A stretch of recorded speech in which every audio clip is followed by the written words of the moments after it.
People just don't know about electric cars. Some people, might lie about it. They're like, hey, we want you to, think, oh, gas is so much cheaper. Like I saw a video that the guy's like, oh, it's so much cheaper in the UK. I was like, well, one, we don't live in the UK. Two, he's talking about going to a public charger.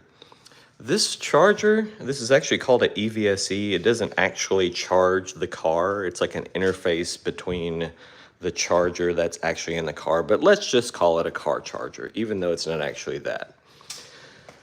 This one in particular comes with all the Chevys. This will get you easily 3 to 4 miles for every hour that it's plugged in. Right now, I have a Chevy Bolt, and it is averaging about 4 miles for every hour that it's plugged in. So let's say you get home late at night and it's 9 p.m. and you plug it in. And you're like, oh man, I gotta get up early. I gotta get up at 5 a.m. So that's 8 hours. That should easily, if you have a lead foot, get you 24 hours. So 8 times 3 miles per kilowatt hour, like 25% less mileage. That's 25 miles for 8 hours. You don't go anywhere on a Sunday. It's plugged in for 24 hours. That should get you 72 miles. So you can catch up on the weekends. It's a plain old outlet. These are in your house. This comes with the car. So, maybe you got to use a public charger a little bit here and there. Most people, this is probably fine. The other way, is what I had put in for my Tesla. This is just a regular dryer outlet. Like you could tell an electrician, hey, I'm gonna put a dryer in my yard, in my garage. I'm just gonna put a dryer in.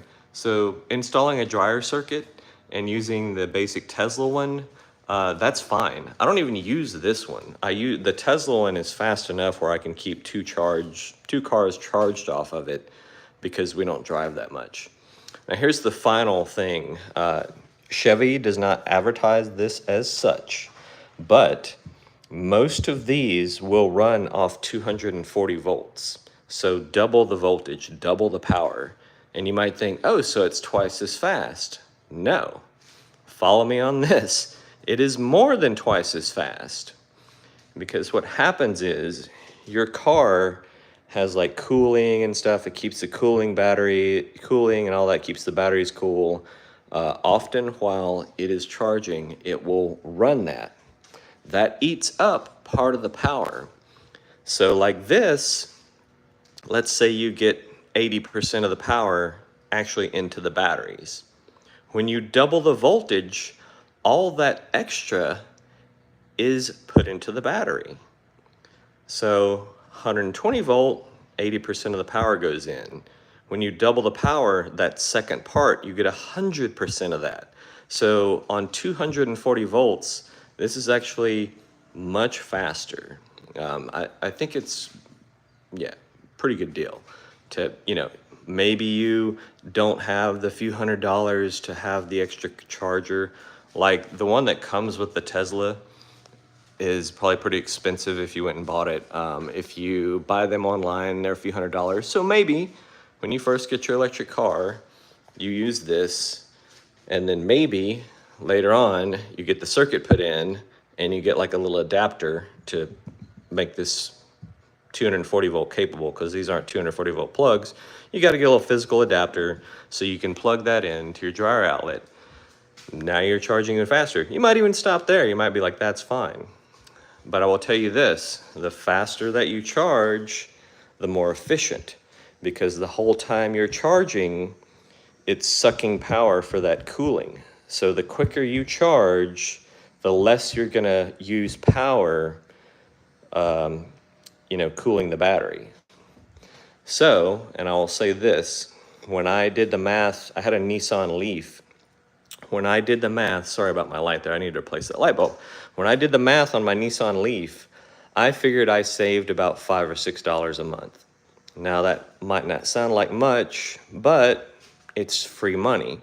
So that $60, $70 a year went a pretty good ways towards paying for that outlet. And now when you go to sell your house, you got a nice little little deal for the next person. I got a little crack in my windshield there. Well, that's no good. I need to go get that fixed. Wow, thanks for watching.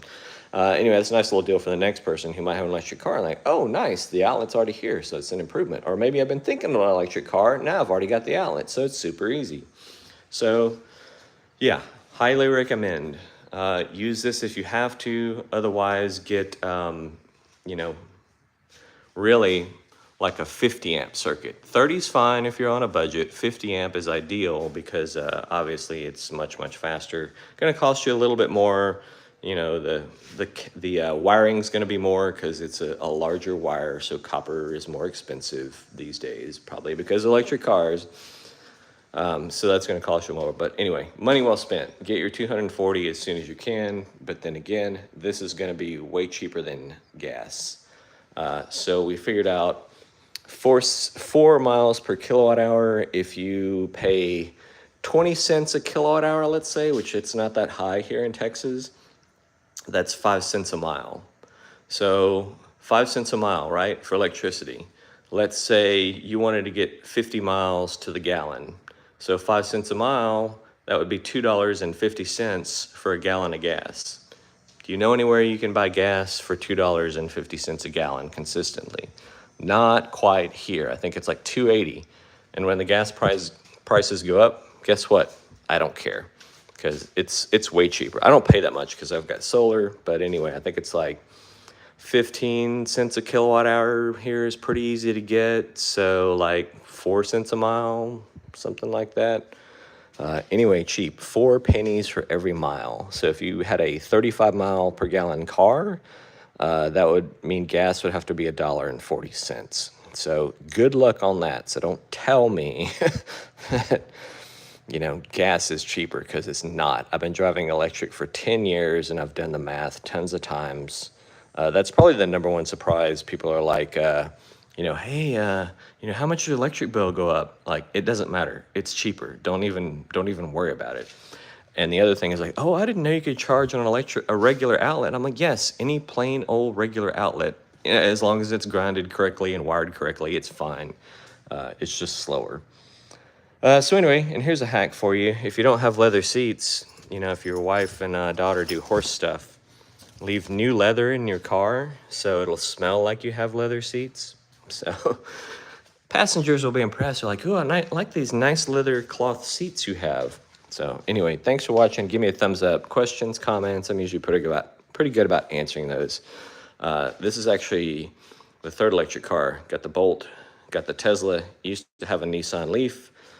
My daughter has a Chevy. My son has a Chevy Volt. So we're a very experienced electric car family. Again, 10 years, and I don't miss gas. So thanks a lot from somebody that's actually owned a bunch of them. Thanks for watching.